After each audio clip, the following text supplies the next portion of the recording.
चलिए आज प्रारंभ करते हैं 1971 का चुनाव और कांग्रेस का पुनर्स्थापन। आप सबने पढ़ लिया कि कांग्रेस में किस प्रकार से फूट पड़ी और उसका विपक्ष ने किस प्रकार से फायदा उठाया। अब आप चल रहे हैं समझने कि कांग्रेस ने अपने आप को किस प्रकार से पुनर्स्थापित किया। आप सब जानते हैं एक बार जब फूट पड़ती है ना कहीं पर भी तो उसे जुड़ने में और उसे खड़े होने में एक लंबा समय लगता है, लेकिन कांग्रेस अपने आप में कुछ अलग थी। इंदिरा गांधी का कुछ अलग ही सोचने का तरीका और काम करने का तरीका अलग था कि उन्होंने पूरी पुरानी वाली कांग्रेस को एक नई कांग्रेस में तब्दील कर दिया। सिर्फ किस आधार पर? विचारधारा के आधार पर। उन्होंने जो 10 सूत्रीय कार्यक्रम लागू किया उसका क्या इफेक्ट पड़ा आप देखिए। पुरानी कांग्रेस हाथ मलती रह गई और नई कांग्रेस बुलंदी पर चढ़ गई, रजनीकांत वाले स्टाइल में। समझ में? मोरारजी देसाई वाले नहीं, अभी सुनो ना। मोरारजी देसाई कहाँ है? वो तो नई कांग्रेस में नहीं ना। अभी सुनते तो चलो, यही तो समझने वाली वो नई वाली कांग्रेस में नहीं थे, वो पुरानी वाली कांग्रेस में थे, सिंडिकेट वाले में। नई वाली इंदिरा गांधी। हाँ, अभी सुनो ना। कांग्रेस की टूट से इंदिरा गांधी की सरकार अल्पमत में आ गई। बहरहाल डीएमके और भारतीय कम्युनिस्ट पार्टी समेत कुछ अन्य दलों से प्राप्त मुद्दा आधारित समर्थन के बल पर इंदिरा गांधी की सरकार सत्ता में बनी रही। इस अरसे के दौरान सरकार ने सचेत रूप से अपनी छवि को समाजवादी रंग में पेश किया। मतलब इस समय जब टूट हो गई तो जो इंदिरा गांधी वाली सरकार थी वो डीएमके के सपोर्ट से और भारतीय कम्युनिस्ट पार्टी के सपोर्ट से सत्ता में बनी रही, और इस दौरान उसने अपनी छवि कैसे बना ली? समाजवादी छवि। मतलब वो कांग्रेस जो गरीबों के कल्याण के लिए तत्पर है। गरीब ही हमारी पहली प्राथमिकता है। इस कांग्रेस ने ये शक्ल अख्तियार कर ली जिससे कि भारत का गरीब तबका उससे जुड़ा रहे, अपना जुड़ाव महसूस कर सके। आप सबको मैं बता ही चुका हूं उस समय की अधिकतम जनसंख्या कैसी थी? गरीब। समझ में आ गई बात? इसीलिए इंदिरा गांधी ने अपनी पार्टी की छवि कैसी बनाई? गरीबों की हकदार। उनका नारा भी था गरीब। हाँ, अभी यही टर्निंग पॉइंट है। यही तो टर्निंग पॉइंट है।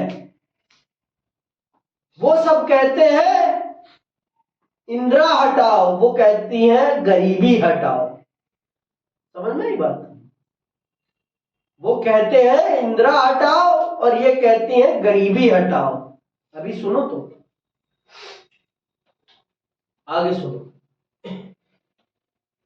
इस अरसे के दौरान सरकार ने सचेत रूप से अपनी छवि को समाजवादी रंग में पेश किया। इसी दौर में इंदिरा गांधी ने भूमि सुधार के मौजूदा कानूनों के क्रियान्वयन के लिए जबरदस्त अभियान चलाया।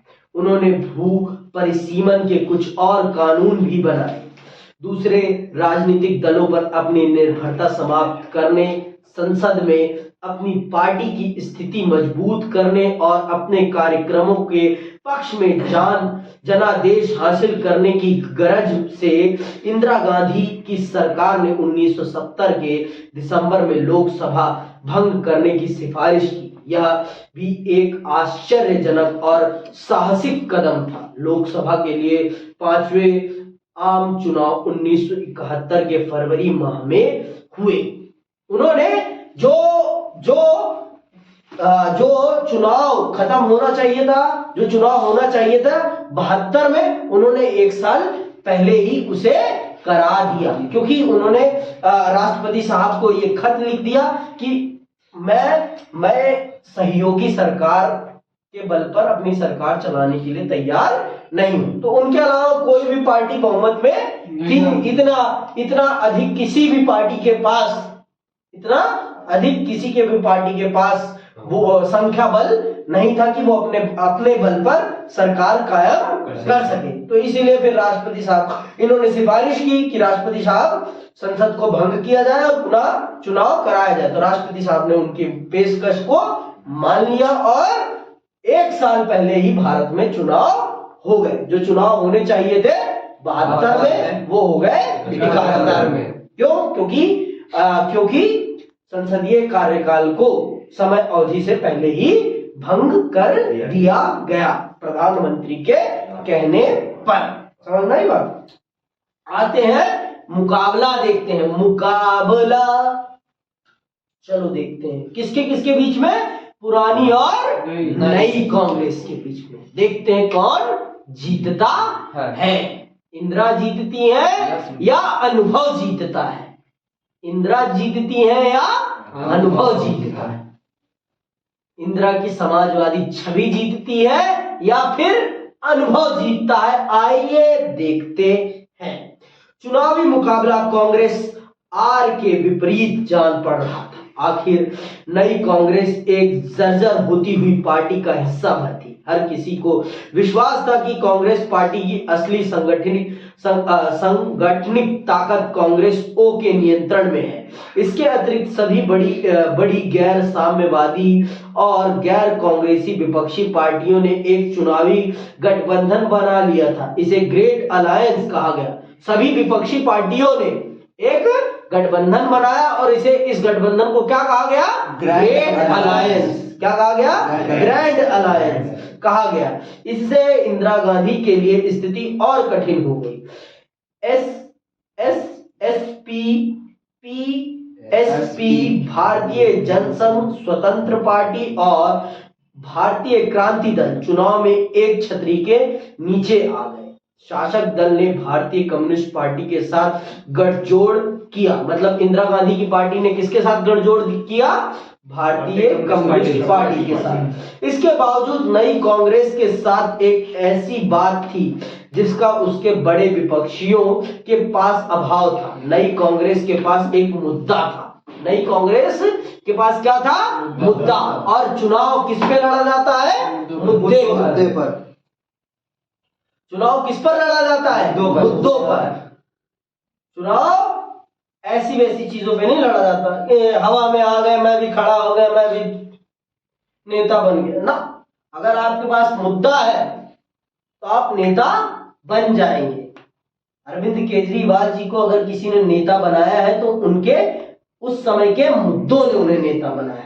लोकपाल बिल ने उन्हें नेता बनाया। अन्ना हजारे के आंदोलन में जो लोकपाल की आवाज उठी थी, उस मुद्दे ने अरविंद केजरीवाल जी को इतनी बड़ी पहचान दिलाई। समझ में आई बात? उनको वो पहचान मिली तो किसके कारण? उस मुद्दे के कारण। और सभी के पास मुद्दे नहीं थे। और इनके पास क्या था? जो इंदिरा गांधी की कांग्रेस थी उसके पास क्या था? उनके पास मुद्दा था। और वो मुद्दा क्या था? जान लेते हैं। आइए। एक एजेंडा और कार्यक्रम था। ग्रैंड अलायंस के पास कोई सुसंगत राजनीतिक कार्यक्रम नहीं था। इंदिरा गांधी ने देश भर में घूम घूम कर कहा कि विपक्षी गठबंधन के पास बस एक ही कार्यक्रम है, इंदिरा हटाओ। इसके विपरीत उन्होंने लोगों के सामने एक सकारात्मक कार्यक्रम रखा और इसे अपने मशहूर नारे गरीबी हटाओ के जरिए एक शक्ल प्रदान किया। सभी के पास, किसी के पास कोई मुद्दा नहीं था। सब क्या मुद्दा लेकर चल रहे थे? इंदिरा हटाओ। और इंदिरा क्या हटाने की बात कर रही थी? तो जनता इंदिरा को हटाना चाहेगी कि गरीबी हटाना चाहेगी? गरीबी। अब बताओ कौन जीतेगा? इंदिरा। क्यों? क्योंकि उनके पास है मुद्दा। राजनीति किस पे चलती है? मुद्दों पर। समझ में? यही कारण। आप व्यक्ति जब तक हटाने की बात करोगे ना तब तक कुछ नहीं कर सकते। वो जनता के भले के लिए करें। वो आप जनता की भलाई लाओ। हमें आपसे क्या मतलब है? हम पार्टी है, हमें पार्टी से मतलब है क्या? नहीं, हमें किसी व्यक्ति से थोड़ी ना मतलब है, हमें तो अपनी समस्याओं से मतलब है। जो हमारी समस्याओं का हल करेगा हम उसे अपना नेता चुनेंगे। हमारी समस्याओं की बात करो।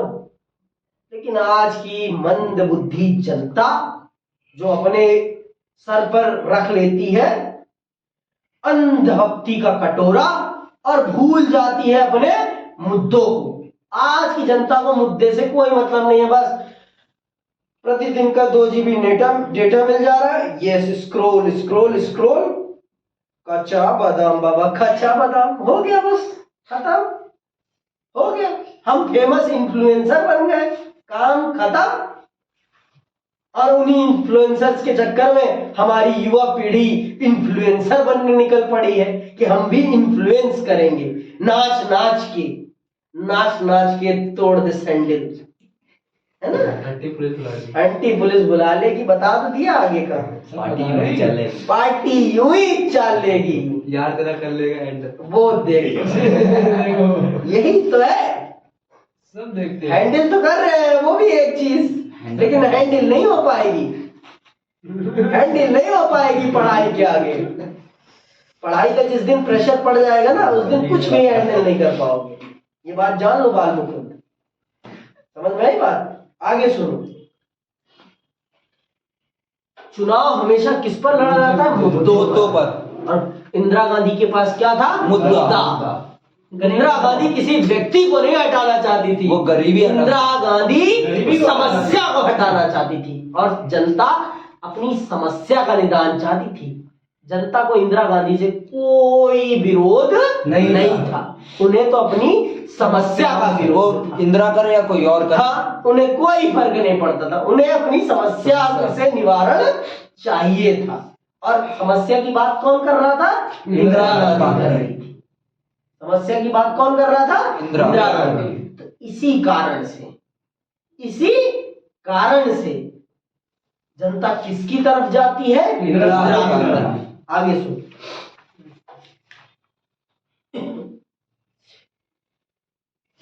इंदिरा गांधी ने सार्वजनिक क्षेत्र की समृद्धि, ग्रामीण भू स्वामित्व और शहरी संपदा के परिसीमन, आय और अवसरों की असमानता की समाप्ति तथा प्रिवी पर्स की समाप्ति पर अपने चुनाव अभियान में जोर दिया। गरीबी हटाओ के नारे से इंदिरा गांधी ने वंचित तबकों, खासकर भूमिहीन, किसान, दलित और आदिवासी, अल्पसंख्यक, महिलाओं और बेरोजगार नौजवानों के बीच अपने समर्थन का आधार तैयार करने की कोशिश की। गरीबी हटाओ का नारा और इससे जुड़ा हुआ कार्यक्रम इंदिरा गांधी की राजनीतिक रणनीति थी। इसके सहारे वे अपने लिए देशव्यापी राजनीतिक समर्थन की बुनियाद तैयार करना चाहती थी। परिणाम और हुआ भी, उन्होंने जो सोचा था वो हुआ भी। उन्होंने वो जमीन तैयार भी कर ली, क्योंकि जनता को दिख रहा था कि वो जो कर रही है वो हमारी भलाई के लिए है। और हमें भाई, आप सब जानते हो, प्रिवी पर्स, वो कुछ कर नहीं रहे, उनको मुफ्त में जनता के गाढ़ी कमाई का पैसा दिया जा रहा है। क्यों? क्योंकि वो एक समय में राजा महाराजा थे। उनकी राजा महाराजा के शौक को पूरा करने के लिए जनता की गाढ़ी कमाई उन्हें दी जा रही है। तो ये कर, और इंदिरा गांधी ने इसे हटाया, तो इससे जनता क्या हुई? इससे जनता को उन पर विश्वास हुआ कि हाँ, ये वो महिला है जो हमारी भलाई का काम करेगी। ट्रस्ट मजबूत हो गया उनका। हाँ, विश्वास, ट्रस्ट। आपको अगर जनता का प्यार पाना है तो उनके लिए कुछ ना कुछ तो करना पड़ेगा, और जो करेगा वो ही आगे बढ़ेगा। समझ में आई बात? अब इसका परिणाम भी देखो क्या होता है। अब बोया है, जैसा बोओगे वैसे ही तो काटोगे ना। बोओगे आम तो खाओगे आम, बोओगे कांटा तो चुभेगा भी कांटा। समझ में आई बात? जो बोओगे वही काटोगे। गेहूं बोया तो गेहूं पाया, कांटा बोया तो कांटा पाया। समझ में आई बात? कनिष्क। परिणाम और उसके बाद 1971 के लोकसभा चुनाव के नतीजे उतने ही नाटकीय थे जितना इन चुनावों को करवाने का फैसला। कांग्रेस आर और सीपीआई के गठबंधन को इस बार जितने वोट या सीटें मिली उतनी कांग्रेस पिछले 4 आम चुनावों में कभी हासिल न कर सकी थी। इस गठबंधन को लोकसभा की 375 सीटें मिली और इसने कुल 48.4% वोट हासिल किए। सबसे ज्यादा 48% वोट पाना कोई छोटी बात नहीं है।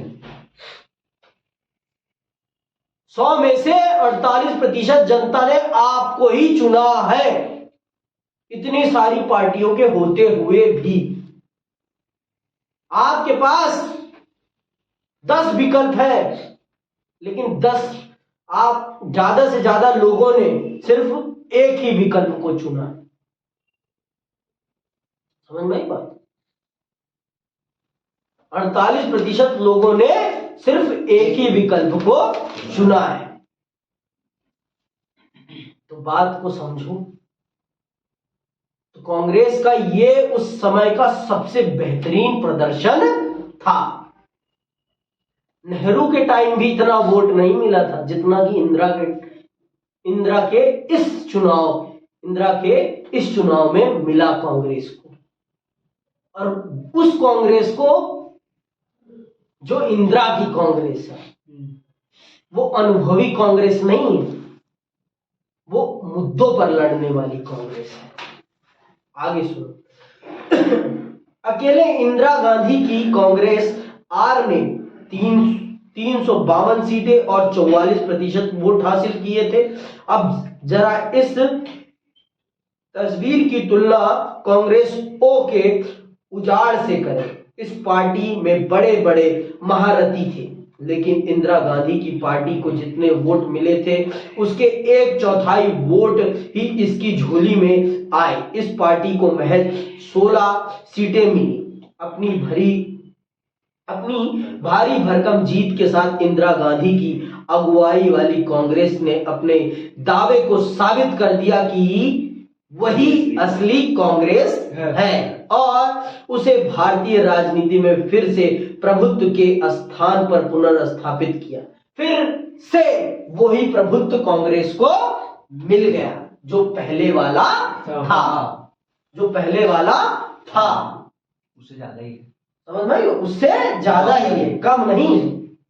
तो इंदिरा गांधी ने यह साबित कर दिया कि हाँ, जिसमें मैं हूं, जिसमें गरीबों की बात होगी और जिसमें मैं हूं, वही असली कांग्रेस है।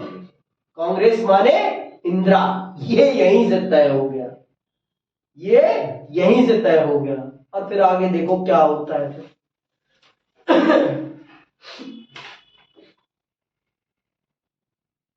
और उसे भारतीय राजनीति में फिर से प्रभुत्व के स्थान पर पुनर्स्थापित किया। विपक्षी ग्रैंड अलायंस धाराशाही हो गया था। इस महाजोड़ को 40 से भी कम सीटें मिली थी। 1971 के लोकसभा चुनाव के तुरंत बाद पूर्वी पाकिस्तान में एक बड़ा राजनीतिक और सैन्य संकट उठ खड़ा हुआ। चौथे अध्याय में आप पढ़ चुके हैं कि 1971 के चुनाव के बाद पूर्वी पाकिस्तान में संकट पैदा हुआ और भारत पाक के बीच युद्ध छिड़ गया। इसके परिणाम स्वरूप बांग्लादेश बना। इन घटनाओं से इंदिरा गांधी की लोकप्रियता में 4 चांद लग गए। विपक्ष के नेताओं तक ने उनके राज्य कौशल की प्रशंसा की। 1972 के राज्य विधानसभा के चुनाव में उनकी पार्टी को व्यापक सफलता मिली। उन्हें गरीबों और वंचितों के रक्षक और एक मजबूत राष्ट्रवादी नेता के रूप में देखा गया। पार्टी के अंदर अथवा बाहर उनके विरोध की कोई गुंजाइश न बची। इस युद्ध में उनके नेतृत्व में भारत को मिली विजय ने उनके विपक्षियों का भी मुंह बंद कर दिया। और उनके विपक्ष वो जीते, अलग बात, युद्ध को जीत लेना और पाकिस्तान को 2 टुकड़ों में बांट देना, ये बड़ी बात थी। इसने उस समय के सभी विपक्षी नेताओं के मुंह पे टेप लगा दी कि हाँ, वो मान गए कि इंदिरा जैसा और कोई नेता नहीं है। वो इस बात को मान गए। पर मैंने आपको पहले ही बता दिया, युद्ध की विजय का जो मुकुट हो है वो किसके सिर पर रखा जाना चाहिए? सेना के सिर पर, कभी नेता के सिर पर नहीं रखा जाना चाहिए। वो खाली हुकुम डुलाते हैं बस। जान तो सेना दे रही है अपनी। हाँ, मैं मान, वो भी ठीक है, लेकिन इतना नहीं, अंधे होकर कभी नहीं देख करना चाहिए। हमेशा राजनीति और सैन्य योग्यता को अलग अलग पैमाने से देखना चाहिए, अलग अलग चश्मे से। सैन्य क्षमता और राजनीतिक कार्य क्षमता को अलग अलग चश्मे से देखना चाहिए, कभी भी एक चश्मे से नहीं देखना चाहिए। अगर आप एक चश्मे से देखोगे ना तो आप कभी एक शुद्ध सरकार नहीं चुन पाओगे, एक अच्छी सरकार का चयन नहीं कर पाओगे। आपने अमेरिका वाला चैप्टर पढ़ा था तो वहां देखा था ना, युद्ध जीत भी गए थे तब भी वहां की जनता ने उन्हें राष्ट्रपति पुनः नहीं चुना क्योंकि वो युद्ध और अपने राष्ट्र के विकास को अलग अलग देखते हैं। अंदरूनी विकास कर ही नहीं रहे, तो बाहरी देख रहे। क्लिंटन ने घरेलू वही चीज है, वही आगे सोचो। कांग्रेस लोकसभा के चुनाव में जीती ही थी और राज्य स्तर के चुनाव में भी। इन दो लगातार जीतों के साथ कांग्रेस का दबदबा एक बार फिर कायम हुआ। कांग्रेस अब लगभग सभी राज्यों में सत्ता में थी। समाज के विभिन्न वर्गों में यह लोकप्रिय भी थी।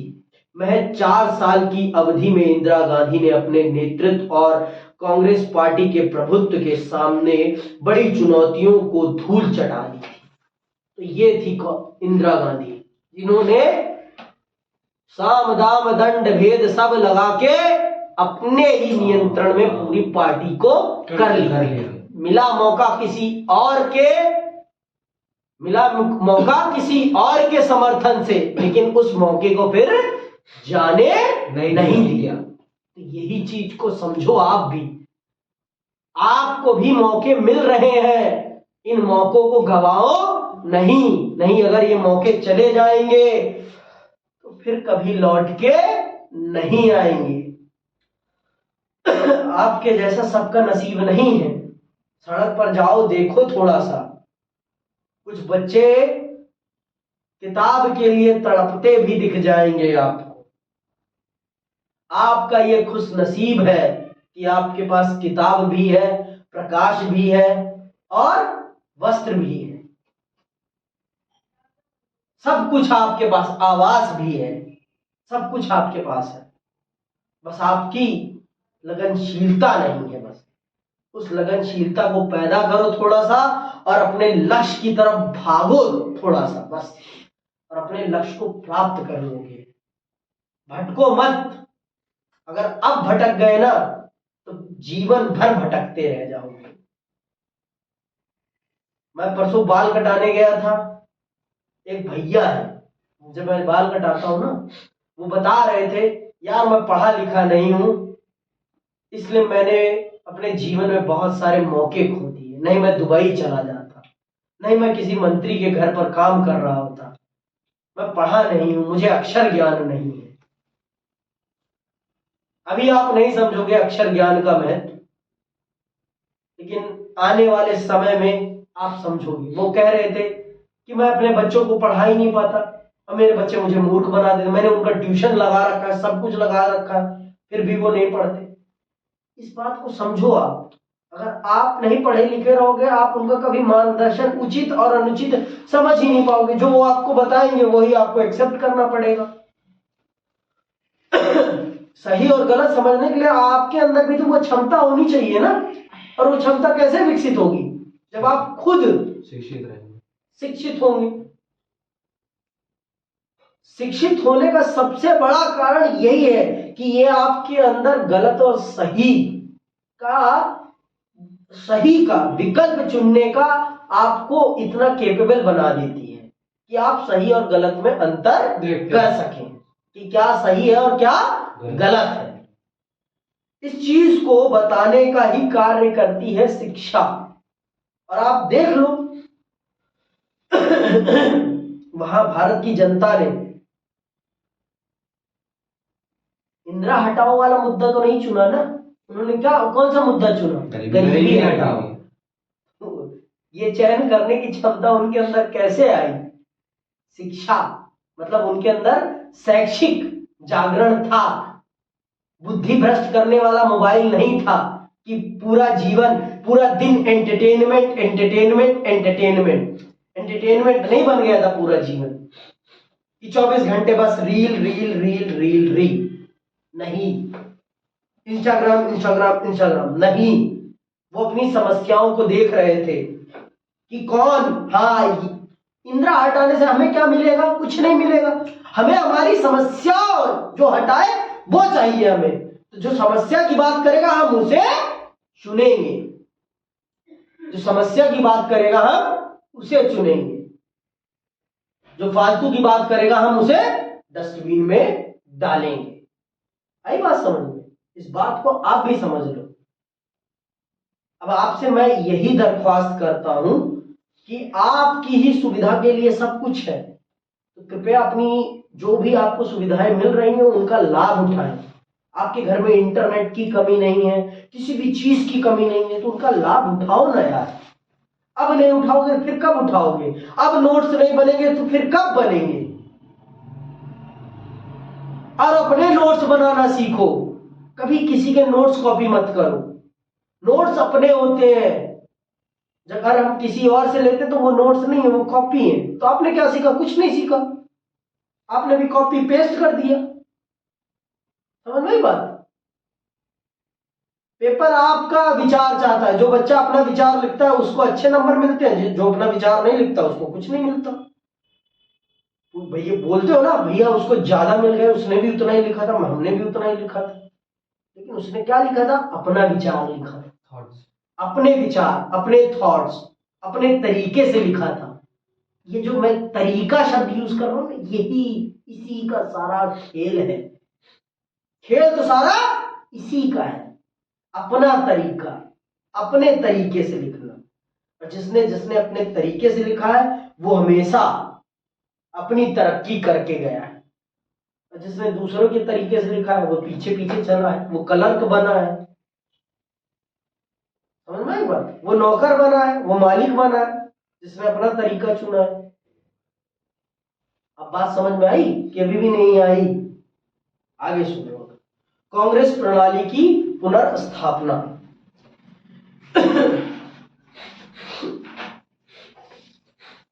कांग्रेस प्रणाली का पुनर्स्थापन। बहरहाल कांग्रेस प्रणाली के पुनर्स्थापन का क्या मतलब निकलता है? सबसे पहले तो ये चीज समझ लेते हैं, क्या है कांग्रेस प्रणाली, यही तो समझना पहले। इंदिरा गांधी ने जो कुछ किया वह पुरानी कांग्रेस को पुनर्जीवित करने का काम नहीं था। आप सब जानते हो इंदिरा गांधी ने जो किया वो पुरानी कांग्रेस को जीवित करने का काम नहीं था। जो उनकी कांग्रेस थी वो पूरी तरह से अलग कांग्रेस थी, वो पूरी तरीके से एक नई कांग्रेस थी। उसमें पुरानी कांग्रेस वाली कोई बात नहीं थी। वहां पर मल्टीपल नेता थे, यहां पर सिर्फ एक नेता है। वहां पर क्या थे? मल्टीपल, बहुत सारे नेता थे, बहुत सारे विचार थे। लेकिन यहां पर क्या है? सिर्फ एक नेता, एक विचार। और वो नेता कौन है? इंदिरा गांधी। समझ में आई बात? जैसे आज नेता सिर्फ एक ही है, नरेंद्र भाई मोदी। उनके अलावा सारे उनके चमचे हैं, सारे उनके चमचे पिछलग्गू हैं, सब उनके नाम पर जीते हैं। उनका किसी का कोई कंट्रीब्यूशन नहीं है। वो सब जीते हैं तो किसके नाम से? कि मोदी जी को प्रधानमंत्री बनाना है। इसलिए बीजेपी के जो भी कैंडिडेट खड़े हैं, दबाओ कमल का बटन, नरेंद्र मोदी को भारत का प्रधानमंत्री बनाओ। समझ में आई बात? तो वही उस समय इंदिरा को प्रधानमंत्री बनाना है, तो इंदिरा की पार्टी से जितने भी उनके उम्मीदवार खड़े हैं, दबाओ हाथ का बटन और इंदिरा को जिताओ। आगे सुनो।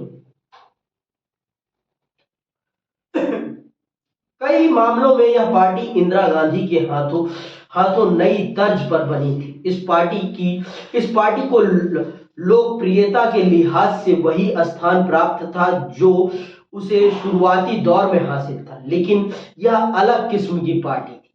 यह पार्टी पूर्णतः अपने सर्वोच्च नेता की लोकप्रियता पर आश्रित थी। पहले ही बता दिया मैंने आपको, ये कंप्लीटली किसकी पॉपुलैरिटी पर डिपेंडेंट थी? इंदिरा गांधी के ऊपर। इसको बनाई किसने? इंदिरा गांधी ने। मैंने बताया ना, इसमें मल्टीफेस लीडर नहीं थे, वन फेस लीडर। ये जो नई कांग्रेस थी, ये क्या थी? एक फेस लीडर। इसमें सिर्फ एक ही चेहरा है, और वो चेहरा कौन है? इंदिरा गांधी।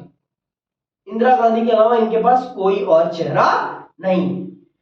पर पुरानी पार्टी क्या थी? पुरानी कांग्रेस की थी। वहां तो जहां देखो जिसको उठाओ वही अपने आप में एक नया नेता है, एक नई विचारधारा है। समझ नहीं बात?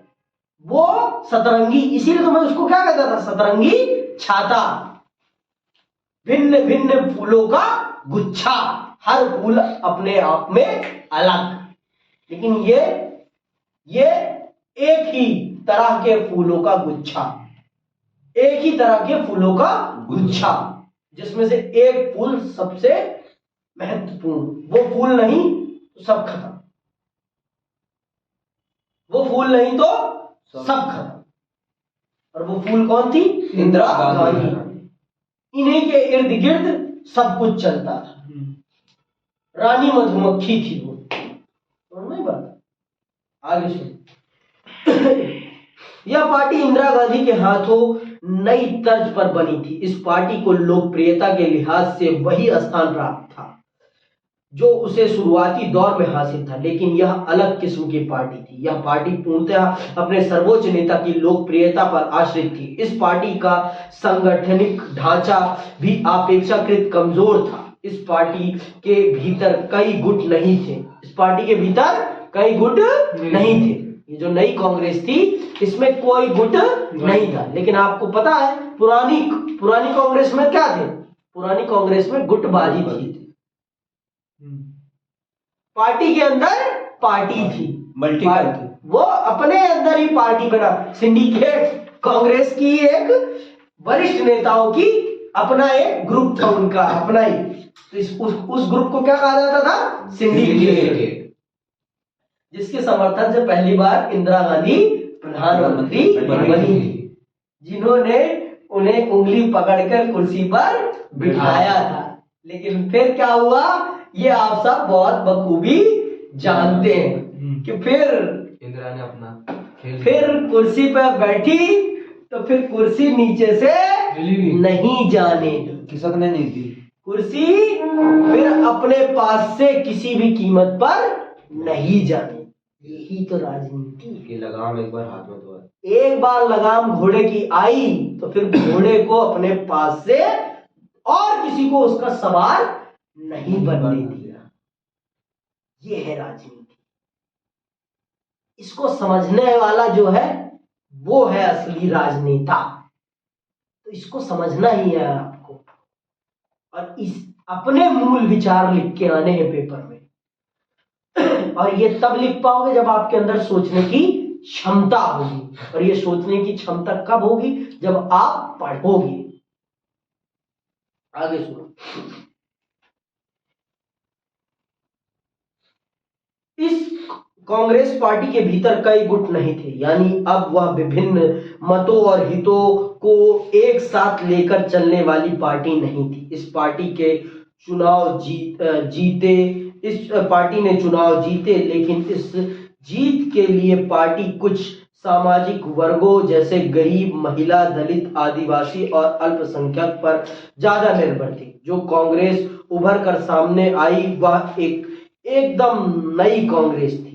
इंदिरा गांधी ने कांग्रेस पार्टी को पुनर्स्थापित जरूर किया, लेकिन कांग्रेस प्रणाली की प्रकृति को बदलकर। लेकिन ये जो पहली वाली प्रकृति थी, नेचर, कांग्रेस पार्टी का पूरा नेचर ही चेंज हो गया। जहां पहले डाइवर्सिटी थी, हर तरह की डाइवर्सिटी, आइडियोलॉजिकल डाइवर्सिटी, अब वो आइडियोलॉजिकल डाइवर्सिटी नहीं रही। अब ये जो पार्टी थी वो वन आइडियोलॉजी थी, एक विचारधारा से चलने वाली पार्टी, एक विचारधारा से चलने वाली पार्टी थी। समझ में आई बात? और ये एक, मान लीजिए कि उस समय के बहुसंख्यकों को, बहुसंख्यक मतलब गरीब वर्ग को ध्यान में रखकर चलने वाली पार्टी थी। पहले वाली कांग्रेस क्या थी? पहले वाली कांग्रेस हर वर्ग को, हर समाज को ध्यान में रखकर चलती थी। इसीलिए उसे किस प्रकार की पार्टी कहा जाता था? सतरंगी छाते वाली पार्टी। किसे भैया? कांग्रेस को। और किसे भैया? भूल गए भैया? कांग्रेस को क्या संज्ञा दी जाती थी? सतरंगी छाता। क्यों कहा जाता था? क्योंकि उसकी विचार, उसमें जितनी विविधता थी उतनी तो 10-12 पार्टियों को मिलाकर होती थी। अपने आप में ही वो इतनी विविधता संपन्न थी कांग्रेस कि जितना कि 10-12 पार्टियों में भी नहीं थी। चैप्टर 2 देखो इसके लिए, ठीक है? आगे सुनो। कांग्रेस प्रणाली के भीतर हर तनाव और संघर्ष को पचा लेने की क्षमता थी, लेकिन इसमें अब वो क्षमता नहीं थी। कांग्रेस प्रणाली को इसी खासियत के कारण जाना जाता था, लेकिन नई कांग्रेस ज्यादा लोकप्रिय होने के बावजूद इस क्षमता से हीन थी। कांग्रेस ने अपनी पकड़ मजबूत की और इंदिरा गांधी की राजनीतिक हैसियत अप्रत्याशित रूप से बढ़ी, लेकिन जनता की आकांक्षाओं की अभिव्यक्ति की लोकतांत्रिक जमीन छोटी पड़ती गई। विकास और आर्थिक बदहाली के मुद्दों पर जन आक्रोश तथा लामबंदी लगातार बढ़ती रही।